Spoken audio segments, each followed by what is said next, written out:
ces écailles de vipère, et donc Paul s'avait fait mordre dans la langue en est le venin, et le venin, la langue, tout ça, ça représente la langue, là, le venin et la langue, tout ça, ça représente l'enseignement faux des pharisiens du monde, et ce venin là nous a emmenés à la mort. C'est pour ça que le Seigneur dit, méfiez-vous du pain, du levain des pharisiens, méfiez-vous. Parce que le pain du Seigneur, il n'est pas un pain qui a du levain à l'intérieur, c'est un pain qui est pur, qui est aplati, il n'est pas levé par la pâte, voyez-vous. C'est pour ça qu'il dit du pain sans levain.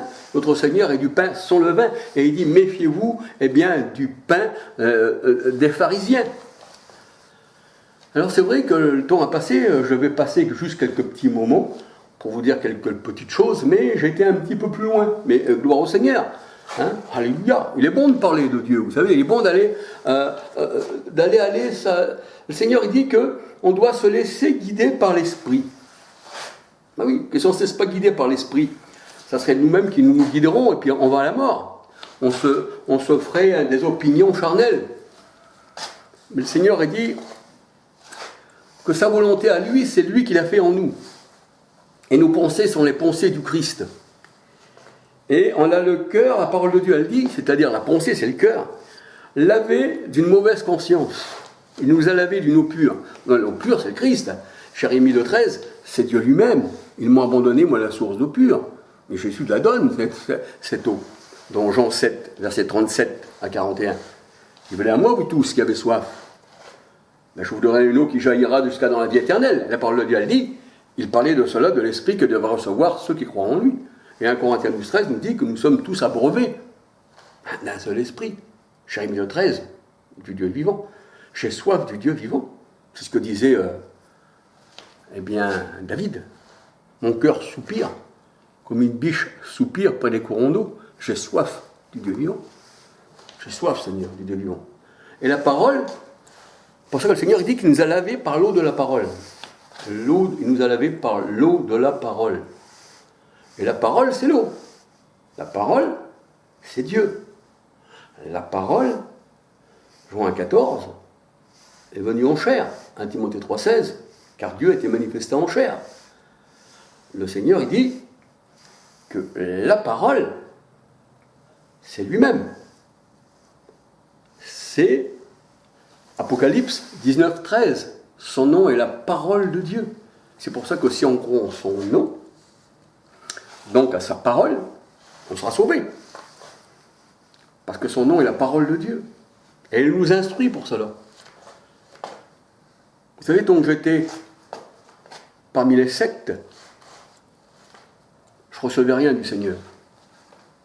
Mais comme j'ai été comme Paul, ils m'ont enlevé des sectes. Les écailles ont tombé de mes yeux. Et c'est pas moi qui l'ai fait. Mais ce que le Seigneur a fait à moi, il le fait aussi à tout le monde. Si vous êtes des élus, les écailles là, de serpent, de ces traces de serpent, tombera de vos yeux. Et vous verrez clair que ceci, ça vous empêche de voir. Et Paul, il dit, avant moi qui ai été élevé au pied de Gamaliel, docteur de la loi, je regarde tout ça comme de la boue.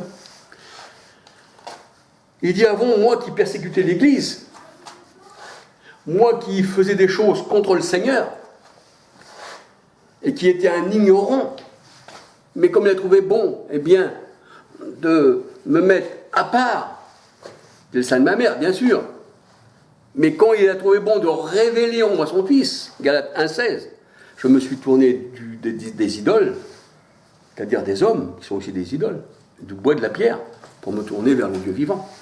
Gloire au Seigneur. Et ça, c'est merveilleux. C'est merveilleux.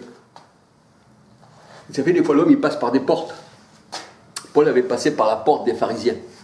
Il y en a d'autres qui passent par la porte des jésuites. Il y en a d'autres qui passent par la porte de l'armée du salut. L'autre, il va passer par la porte de la franc-maçonnerie. De toute façon, la franc-maçonnerie, c'est pareil. Parce que toutes les religions, c'est relié à la franc-maçonnerie, c'est eux qui dirigent tout ça. Les emblèmes de la franc-maçonnerie, elle est sur les religions du monde. Ils ne savent même pas, ils ne connaissent même pas. Quand on voit tout ça, on se dit que tout ça, c'est une communion qui mène à la mort. C'est la même soupe. Quoi que vous alliez dans n'importe quelle des religions du monde, vous tomberez exactement chez les francs-maçons, comme Roussel, témoin de Jéhovah, Vous prenez Taz Roussel, c'est un franc-maçon. Vous mettez sur les réseaux sociaux Taz Roussel, franc-maçon, ça va tout de suite vous sortir la tombe de Taz Roussel en pyramide avec les deux colonnes, ici et ça. Vous prenez la secte de Branham, celui de Branham, ben, c'est pareil, c'est un franc-maçon, ça tombe, c'est aussi eh bien, la montagne là, qui représente le roi de ce monde, qui représente l'Égypte. Vous prenez Darby, vous prenez Scofield, des francs-maçons. Et oui, vous prenez le grand prédicateur tant aimé, l'idole des pentecôtistes américains, Assemblée de Dieu protestants, aussi bien que pour les Français, c'est une idole, et pourtant un grand franc-maçon, du 33e degré, je crois, un truc comme ça, enfin je ne veux pas trop dire, mais un franc-maçon. Ah oui, c'est tous des francs-maçons. Ah oui. Ils ne sont pas trop francs, c'est vrai, hein, parce que vous savez que le mot franc, comme le mot français, ça voulait dire un peuple qui disait la vérité. C'est pour ça qu'on dit cet homme-là, il est franc. Ah oui. Ben là, ils ne sont pas francs du tout. Ils sont maçons, oui. Oui, ils montent des maisons que le Seigneur n'habite pas, oui, c'est vrai. C'est des maçons. Mais ils ne voient rien. Parce que le soleil, là, les a aveuglés, leur Dieu soleil. Leur idole les a aveuglés, qui dit le Seigneur. Alors, je ne veux pas aller plus loin. J'en parlerai peut-être d'un autre sujet, si le Seigneur permet. Mais c'était simplement pour parler avec vous. Alors, sortez de tout ça. Parce que si vous êtes des enfants de Dieu, le Seigneur le dit dans sa parole, j'ai d'autres brebis. Elles entendront ma voix, elles n'auront pas la voix, elles n'écouteront pas la voix des étrangers. Voyez-vous ? Alors, si vous avez compris que ces gens-là, ce sont des idoles de pierre, de bois, que ce sont des choses que le Seigneur a rejetées, alors pourquoi restez-vous parmi les morts ? Vous croyez avoir la vie ? Et vous savez que quand vous restez dans ces assemblées-là, vous êtes ennemis de Dieu, comme Paul était ennemi de Dieu, parce qu'il persécutait l'Église du Dieu vivant. Il fallait qu'il rencontre personnellement, que le Seigneur l'attire à lui, parce qu'il dit, nous avons reçu l'appel de Dieu, qu'il l'attire à lui, et que Paul soit sauvé. Mais le Seigneur, il veut qu'aucun périsse. Mais sortez du milieu d'eux, mon peuple, Apocalypse 18, 14, de peur d'en avoir part à leur fléau. Hein, il faut sortir. Eh bien voilà, je ne veux pas aller plus loin. Que le Seigneur vous bénisse, que le Seigneur vous garde.